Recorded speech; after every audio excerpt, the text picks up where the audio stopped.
Good morning વિદ્યાર્થી મિત્રો. The આદર્શ હાઈસ્કૂલ ધોરણ 9 સામાજિક વિજ્ઞાન, જેમાં આપણે આજે પાઠ 6 વિશે ભણીશું, જેનું નામ છે 1945 પછીનું વિશ્વ. પ્રાચીન કાળમાં ભારત અને વિશ્વભરમાં અસંખ્ય યુદ્ધો લડ્યાની વિગતોથી ઇતિહાસના પૃષ્ઠ ભરાયેલા છે, એટલે કે ઇતિહાસના ચોપડાઓ ભરાયેલા છે.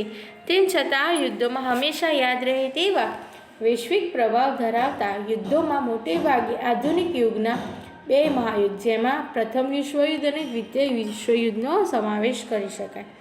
પ્રથમ વિશ્વયુદ્ધને અંતે વિશ્વમાં કાયમી શાંતિ સ્થાપવાના હેતુથી રાષ્ટ્રસંઘની સ્થાપના કરવામાં આવી, પરંતુ તેની કેટલીક મર્યાદાઓના કારણે તે નિષ્ફળ રહી અને ઈસવીસન 1939માં બીજું વિશ્વયુદ્ધ ફાટી નીકળ્યું. બીજા વિશ્વયુદ્ધની યુદ્ધ સમયની ઘેરી મનોદશા અને ભયંકરતાએ માનવજાતની શાંતિ અને સ્વતંત્ર રક્ષણ માટેના પ્રયાસોની પુનઃ એકવાર જરૂર સમજાઈ. પરિણામે સંયુક્ત રાષ્ટ્રોની સ્થાપના થઈ. સંયુક્ત રાષ્ટ્રોનું ખતપત્ર. સંયુક્ત રાષ્ટ્રોના ખતપત્રનો આરંભ આમુખથી થાય છે અને તેમાં સંયુક્ત રાષ્ટ્ર સંઘના હેતુઓ દર્શાવવામાં આવ્યા છે. આ હેતુઓ નીચે મુજબ છે: આંતરરાષ્ટ્રીય શાંતિ અને સલામતીની સ્થાપના કરવી, એ માટે શાંતિને અવરોધરૂપ હોય તેવી બાબતોને અટકાવવા કે દૂર કરવા, તેમજ આક્રમણના કે શાંતિભંગના કૃત્યોને દબાવી દેવા, અસરકારક સામૂહિક પગલાં ભરવા, દરેક આંતરરાષ્ટ્રીય ઝઘડાઓનો શાંતિમય સાધન દ્વારા ઉકેલ લાવવો. બીજું છે આત્મનિર્માણ તથા સમાન હકના પાયા ઉપર રાષ્ટ્ર વચ્ચેના મૈત્રીપૂર્ણ સંબંધો વિકસાવવા તથા વિશ્વ શાંતિ જાળવવા તમામ યોગ્ય પગલાં ભરવા. ત્રીજું છે આર્થિક, સામાજિક, સાંસ્કૃતિક કે માનવતાવાદી સમસ્યાઓનું નિરાકરણ લાવવામાં આંતરરાષ્ટ્રીય સહયોગ પ્રાપ્ત કરવા તથા જાતિ, ભાષા, લિંગ કે ધર્મના ભેદભાવ વિના તમામ વ્યક્તિઓ માટેની મૂળભૂત સ્વતંત્રતાઓ કે માનવ અધિકારો પ્રત્યે આદરભાવ ઉત્પન્ન કરવો. આ સમાન ધ્યેયો. ચોથું છે આ સમાન ધ્યેયો સિદ્ધ કરવા માટે કામ કરી રહેલા જુદા જુદા રાષ્ટ્રોના કાર્યો વચ્ચે સંવાદિતા લાવનારા કેન્દ્રીય સંસ્થા તરીકે કાર્ય કરવું. આમ ખતપત્રમાંથી ફલિત થાય છે કે યુદ્ધને તિલાંજલિ અને ચિરશાંતિની ઝંખના એ સંયુક્ત રાષ્ટ્રોનું મુખ્ય ધ્યેય છે તેમ કહી શકાય. પછી છે ઠંડુ યુદ્ધ, એના કારણો અને પરિણામો. બીજા વિશ્વયુદ્ધનું મહત્વનું પરિણામ એ આવ્યું કે ઇંગ્લેન્ડ અને ફ્રાન્સ જેવી મહાસત્તાઓની વિશ્વની નેતાગીરી પર અમેરિકા અને રશિયાને લીધે યુદ્ધમાં ઇંગ્લેન્ડ, ફ્રાન્સ, રશિયા, અમેરિકા એક સાથે રહ્યા. પરંતુ યુદ્ધ પૂરું થયા પછી રશિયાની શાસન પદ્ધતિની વિચારસરણી ભિન્ન હોવાને કારણે અમેરિકા અને ઇંગ્લેન્ડ રશિયાથી અલગ પડ્યા. યુદ્ધ પછીના સમયમાં આ બંને મહાસત્તાઓ વિશ્વ રાજકારણમાં કેન્દ્ર સ્થાને રહી બંને વિશ્વમાં પોતાનું વર્ચસ્વ વધારવા સક્રિય પ્રયાસો કર્યા. આ ગાળા દરમિયાન વિશ્વ બે સત્તા જૂથો અને લશ્કરી જૂથોમાં વહેંચાઈ ગયું. સત્તાનું બે ધ્રુવોમાં કેન્દ્રીકરણ થયું એટલે વિશ્વ બે સત્તા જૂથો અને લશ્કરી જૂથોમાં વહેંચાઈ ગયું. સત્તાનું બે ધ્રુવોમાં કેન્દ્રીકરણ થયું એટલે આ સમયગાળાને દ્વિધ્રુવીય વિશ્વ વ્યવસ્થા ગાળા તરીકે ઓળખવામાં આવે છે. વિશ્વયુદ્ધ પછી આ બે મહાસત્તાઓ વચ્ચેના સંબંધો સુમેળભર્યા ન રહ્યા. બંને જૂથ વચ્ચે અસંતોષનું વાતાવરણ સર્જાયું. સત્તા માટે ખેંચતાણ અને અત્યંત તંગ પરિસ્થિતિનું નિર્માણ થવાને કારણે આ તબક્કાને ઠંડા યુદ્ધના તબક્કા તરીકે પણ ઓળખવામાં આવે છે.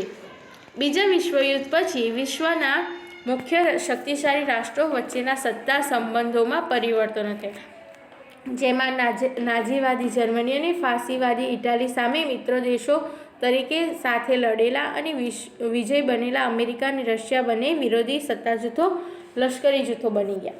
બંને શક્તિશાળી રાષ્ટ્રો બન્યા અને તેમની વચ્ચે ઠંડુ યુદ્ધ શરૂ થયું. બ્રિટન અને ફ્રાન્સનો વિજય તો થયો, પણ યુદ્ધમાં થયેલી ભયંકર તારાજીને લીધે બંને મહાસત્તા તરીકે જે દરજ્જો હતો તેઓ તે ગુમાવી બેઠા. યુદ્ધમાં હારેલા જર્મની, ઇટાલી અને જાપાન આર્થિક, રાજકીય અને લશ્કરી એમ બધી જ રીતે નષ્ટ થયા.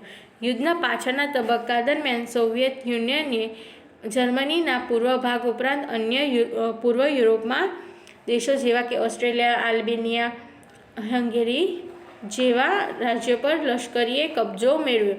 આ દેશોમાં સામ્યવાદી પક્ષોને સત્તા સોંપી, જેથી તેમના પર રશિયાનું વર્ચસ્વ રહ્યું. આ ગાળા દરમિયાન રશિયાએ અણુ અખતરો કરીને એકમાત્ર અણુબોમ્બ ધરાવતી અમેરિકાની પ્રભુત્વવાળી સત્તાને પડકારી. પશ્ચિમ યુરોપના જે દેશોને બ્રિટિશ અમેરિકી દળોને મુક્ત કર્યા હતા ત્યાં ધીરે ધીરે લોકશાહી શાસન પ્રથા સ્થપાઈ. પછી છે લશ્કરી જૂથોમાં વહેંચાયેલું વિશ્વ. બીજા વિશ્વયુદ્ધ પછી યુરોપ અને વિશ્વના દેશો એક યા બીજી સત્તા જૂથો સાથે જોડાતા બે દિશામાં ધ્રુવીકરણની પ્રક્રિયા ઉદ્ભવી અને વેગવાન બની. બંને સત્તા જૂથો વચ્ચે અવિશ્વાસનું વાતાવરણ સર્જાયું. આથી કેટલાક લશ્કરી જૂથો રચાયા, જેમાં સોવિયત સંઘ અને સામ્યવાદીથી બચવા અમેરિકાની પ્રેરણાથી ઉત્તર એટલાન્ટિક મહાસાગરના કિનારે આવેલા નાટો નામે એક સંગઠન રચાયું. નાટોનું ફૂલ ફોર્મ છે નોર્થ એટલાન્ટિક ટ્રીટી ઓર્ગેનાઇઝેશન. દક્ષિણ અને પૂર્વ એશિયાના દેશોના રક્ષણ માટે બીજા લશ્કરી જૂથની રચના થઈ. આ જૂથ સિયાટો એટલે South East Asia treaty organisation તરીકે ઓળખાયું. આ સૈનિક સંગઠનની સામે રશિયાએ વર્ષો કરાર નામે સૈનિક સંગઠનની રચના કરી. આ સંગઠનમાં આલ્બેનિયા, બલ્ગેરિયા, ચેકોસ્લોવાકિયા, પૂર્વ જર્મની, હંગેરી, પોલેન્ડ જેવા સભ્યો હતા. મધ્ય પૂર્વના દેશોમાં ઇંગ્લેન્ડની પ્રેરણાથી central east north treaty organisation નામે એક જૂથ રચાયું. પરંતુ ઇરાકમાં ક્રાંતિ થતાં તે જૂથથી અલગ થયું. પાછળથી આ જૂથની નેતાગીરી અમેરિકાએ લીધી. આગળ છે શસ્ત્રીકરણ, નિશસ્ત્રીકરણ, પરમાણુ શસ્ત્રોનું સર્જન અને તેનો ઉપયોગ. ઠંડા યુદ્ધ દરમિયાન સમગ્ર વિશ્વ પર પ્રભુત્વ જમાવવા માટે બંને મહાસત્તાઓ વચ્ચે ઉગ્ર સ્પર્ધા થઈ અને શસ્ત્ર સ્પર્ધા દ્વારા શસ્ત્રોના ઉત્પાદન વધારવાની હરીફાઈ થઈ. અમેરિકાએ હિરોશીમા અને નાગાસાકી પર અણુબોમ્બ ફેંકી પોતાની સર્વોપરિતા સિદ્ધ કરી. આ પછીના 4 વર્ષમાં સોવિયત યુનિયન એટલે કે રશિયાએ અણુ અખતરો કરી પોતાની સર્વોપરિતા સિદ્ધ કરી. અમેરિકાની દક્ષિણ પશ્ચિમે આવેલા સામ્યવાદી શાસન પ્રથા ધરાવતા ક્યુબાની નાકાબંધી અમેરિકાએ ઈસવીસન 1961 અને 62 દરમિયાન જાહેર કરી. અમેરિકાના આક્રમણના ભયથી ક્યુબાનું રક્ષણ કરવા માટે સોવિયત યુનિયને પરમાણુ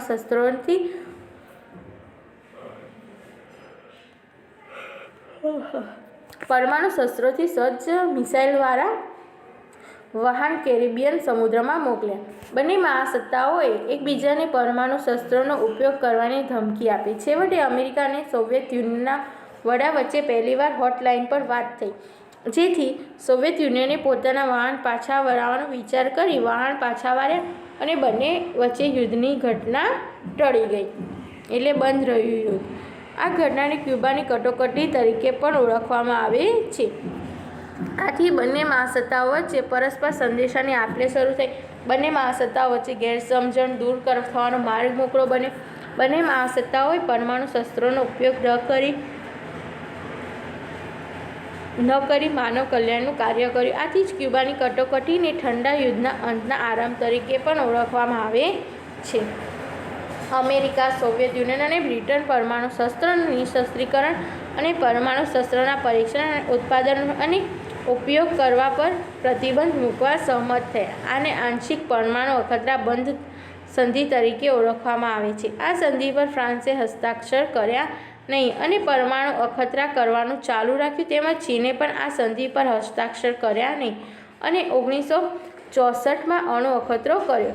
આ સંધિ એકબીજા દેશ પર અણુ અખતરા કરવા પર પ્રતિબંધ મૂકતી હતી. છતાં વિશ્વના 5 રાષ્ટ્રો શસ્ત્રો ધરાવતા રાષ્ટ્રો બની ચૂક્યા હતા. ચીન સિવાયના 4 સંયુક્ત રાષ્ટ્રોની સલામતી સમિતિના કાયમી સભ્ય રાષ્ટ્રો હતા. પરમાણુ શસ્ત્રો, વિઘાતક, રાસાયણિક, જૈવિક શસ્ત્રો તેમજ દૂરના અંતર સુધી પહોંચાડી શકાય તેવા પ્રક્ષેપાત એટલે કે મિસાઇલના ઉત્પાદનની અદ્યતન ટેકનોલોજી આ પાંચ રાષ્ટ્રો પાસે હતી. મનુષ્ય જાતિનો જ નહીં પણ સમગ્ર જીવસૃષ્ટિ સાથે આખા જગતનો અનેકવાર વિનાશ કરી શકે તેવા રાષ્ટ્રોના ભય નીચે વિશ્વ દબાયેલું હતું. બે મહાસત્તાઓ વચ્ચે ઠંડા યુદ્ધની તીવ્રતા ઘટતા તેમની વચ્ચે સંબંધ સુધાર પ્રક્રિયા શરૂ થતાં મહાસત્તાઓએ પરમાણુ શસ્ત્રો પર મર્યાદા મૂકી અને તેમાં ઘટાડો કરતી સંધિઓ પર હસ્તાક્ષર કર્યા. ભારતે આ સંધિઓ આવકારી છે, પણ તે હંમેશા નિઃશસ્ત્રીકરણની હિમાયત કરે છે. જ્યાં સુધી પરમાણુ શસ્ત્રોનું સંપૂર્ણ નિઃશસ્ત્રીકરણ થાય નહીં ત્યાં સુધી વિશ્વ પરમાણુ શસ્ત્રોના જોખમમાંથી મુક્ત બની શકશે નહીં. તો મિત્રો, હવે આપણે આપણા આગળના વિડીયોમાં એશિયામાં સ્વતંત્ર રાષ્ટ્રોનો ઉદય વિશે ભણીશું.